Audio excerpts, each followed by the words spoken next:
కాంగ్రెస్ అధికారంలోకి వచ్చిన తర్వాత రాష్ట్రంలో రాజకీయ హత్యలు పెరిగాయని మాజీ మంత్రి ఎర్రబెల్లి దయాకర్ మండిపడ్డారు.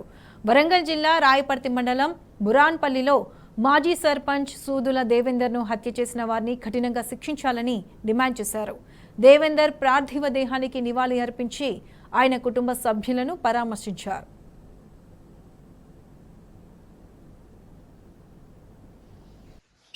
సర్పంచ్గా మంచి పేరు సంపాదించుకున్నాడు. మాజీ సర్పంచ్ నా దగ్గర పోటీ చేసి ఊళ్ళే ఎంతో డెవలప్మెంట్ కార్యక్రమం చేశాడు. ఒక బీసీ వ్యక్తి.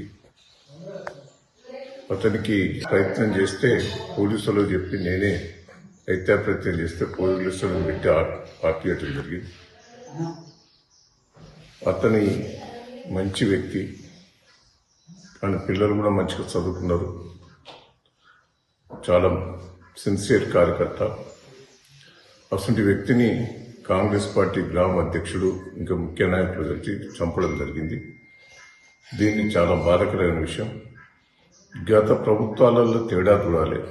తెలుగుదేశం ప్రభుత్వం ఉన్నప్పుడు కానీ కాంగ్రెస్ ప్రభుత్వం వచ్చిన తర్వాత ఎట్లని మళ్ళీ హత్యలు జరిగినాయి. మళ్ళీ టీఆర్ఎస్ వచ్చిన తర్వాత ఒక్క హత్య కూడా జరగలే పాలకుర్తి నియోజకవర్గంలో. ఈరోజు కాంగ్రెస్ పార్టీ రావటం, మళ్ళా హత్య రాజకీయాలు రావటం ఒకసారి ప్రజలందరూ కూడా గమనించాలి. నేను అధికారులను కానీ ప్రభుత్వాన్ని విజ్ఞప్తి చేస్తున్నా, కఠినంగా చర్యలు తీసుకోండి. హత్య చేసిన వాళ్ళకు వాళ్ళు విచ్చలవేడిగా తిరుగుతున్నారు. ఇంకా కొంతమంది, ఇంకా దీని బ్యాక్గ్రౌండ్ కూడా కొంతమంది ఉన్నారు. అందరినీ కూడా అరెస్ట్ చేయాలి. గట్టిగా చర్యలు తీసుకున్నప్పుడే బాగుంటుంది. కాంగ్రెస్ పార్టీ మళ్ళీ ప్రభుత్వం వచ్చిందంటేనే హత్యా రాజకీయాలను మొదలు కావటం జరుగుతున్నది. దీన్ని కంట్రోల్ చేయవలసిందిగా నేను విజ్ఞప్తి చేస్తున్నాను.